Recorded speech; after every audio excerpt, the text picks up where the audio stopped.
Awesome. Good to Yeah, see you again. Good to see you. good to see you too. 16 days away, 16 days away Hmm. from the 23rd annual Gutsy Walk. Hmm. How prepared is the Fraser Valley West chapter for this? The Fraser Valley West, so our chapter in Surrey and the surrounding areas, Langley and around there, we're doing really well, I think. Krista, she is the Gutsy Walk chair, so she's putting everything together, leading the organization, and she's doing a really good job. So we are on track to have a really good walk this year. I was going through some numbers, and I was surprised that close to 4,000 people in the Fraser Valley West community are living with Crohn's or ulcerative colitis. That's a huge number. That is a huge number. I've never heard it before, but it sounds about right. Well, it comes Uh, from the Fraser Valley West Crohn's and Colitis Canada website. So, oh yeah. Okay, I need to update myself on that on those numbers. But uh, it is a lot of people, right? and you say that's Surrey, Langley, and what's the other municipality? Delta. Delta. Okay, Yeah. okay, wow.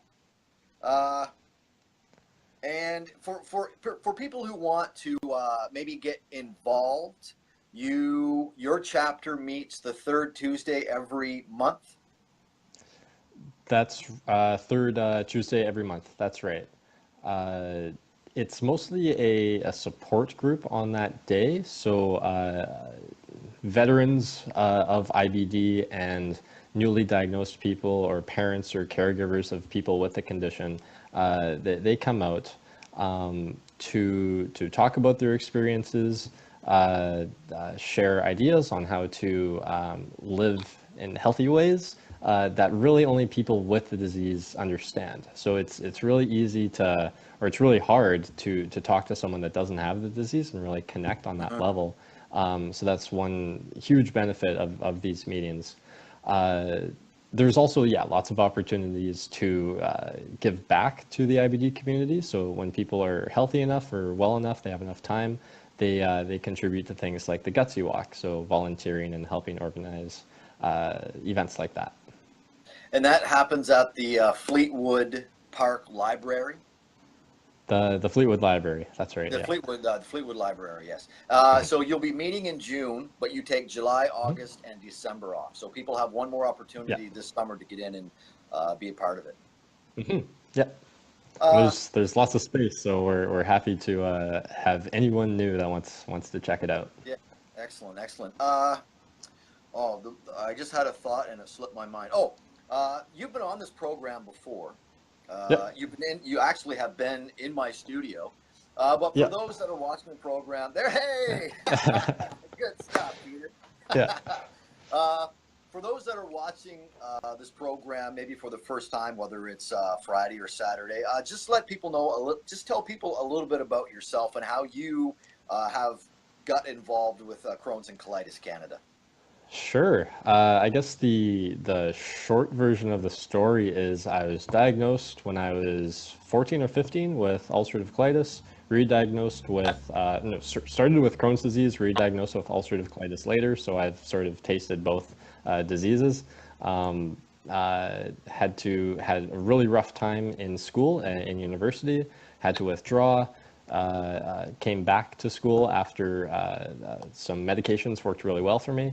And since then, I've been on this upward trajectory, sort of, with what the disease has not been limiting me to. So I'm currently in grad school researching IBD, doing my master's of science, and I should be graduating soon from that. And I am involved in this other research project through the University of Calgary, where it's called PACER, so Patients Engaged in Research. And this has allowed me to take a non-scientific approach to improving the lives of people with IBD. And yeah, so I'm just involved in these different projects, trying to help people with IBD like myself and all of the other great people that I've met through the Crohn's and Colitis Canada support groups. And you are finishing your schooling at BC Children's Hospital Research Institute. Is that where you're taking your schooling? Yeah, that's the research site, but this is still a program through the University of British Columbia. Oh, okay, UBC. Okay. Mm-hmm. Okay. Yeah. IBD. Did you know that coming up this? I had it down here. May 19th is International Saturday, Day yeah. of Awareness of Inflammatory Bowel Disease. Mm-hmm. Are you going to be a part of that? Because they're doing a big thing on Twitter. I heard about it. Inviting people to chat on Twitter. Yeah, I heard about it 2 days ago. I don't have a Twitter, but that would be really interesting to watch. I know that events are happening today instead of Saturday because the Saturday is the royal wedding, so we're competing for attention with that. But there is a guest that will be a part of that conversation, and she's someone with IBD that's getting married. So I think she's going to talk about how IBD affects marriage or getting married. What you just had a recent chapter meeting here a few days ago. What was Yep. discussed there? Geez. Just, everyone that comes to the meeting has a different story that's somehow united because everyone does have the same or a similar disease. So Crohn's disease and ulcerative colitis are similar but different. But everyone has different personalities and brings different stories to the group. And I don't want to share some of these stories just for confidential or those sorts of reasons. But we had a lot of laughs. There's this one guy that should be a comedian that just brightened the whole group. So a lot of stories that were shared, updates. I presented a brief presentation on Stevia and IBD. So typically, or every meeting that we hold, I bring some recent research that I think would be interesting for people to learn about. And like last month, I talked about Splenda and IBD, and a paper was recently published about that. The gist of it is it's not good for people with IBD, and it possibly will increase your risk of developing IBD if you're genetically susceptible. But one of the members of the group was curious about a more natural sweetener like stevia, and that's what I talked about 2 days ago. There isn't any research directly linking stevia and IBD, so it wasn't super informative, but it's interesting to learn about the sweetener itself. And that was about it. So just more storytelling and experience sharing. When it comes to stories and experience sharing, how does the Fraser Valley West chapter, how do you guys use social media to get information out there? I know you have a Facebook page. Yeah, that's a challenge right now. We have one woman on our team, Yvonne, and she's taken over that social media aspect or responsibility role for our chapter, and she's been doing a great job. I think you might be talking to her later. She's the Gatiwak Honorary Chair this year. Yes, and she just did she was just interviewed recently in the Langley Times, I saw. Yeah, she's doing a fantastic job with outreach, and every day she's posting something different on Facebook and I guess Instagram as well. I'm not on Twitter or Instagram. I'm antiquated that way, I guess. But yeah, she's been super active sharing her story and giving everyone a bit of a taste of what it's like to live with IBD. Besides that, we're looking for more ways to improve our social media presence. Mm-hmm. But I think that also ties in with the more people that you have joining your chapter and the more people that you have helping out, the easier it becomes to kind of share duties. Exactly, and it's so surprising how much talent everyone has. Like if we didn't have Yvonne, where would we be? We have another woman, Haley. She's just a fantastic, amazing graphical designer. And she does all of our graphic design work, our artwork. And without her, where would we be? So just the inclusion of all these wonderful people is what makes the chapter successful. I know in an earlier conversation you said you had to run around 7:30, so we just got a few minutes left. So let's just quickly give a plug. What are some of the key points that you would like people to know about the Fraser Valley West chapter and the upcoming Gutsy Walk that's happening on Sunday, June 3rd?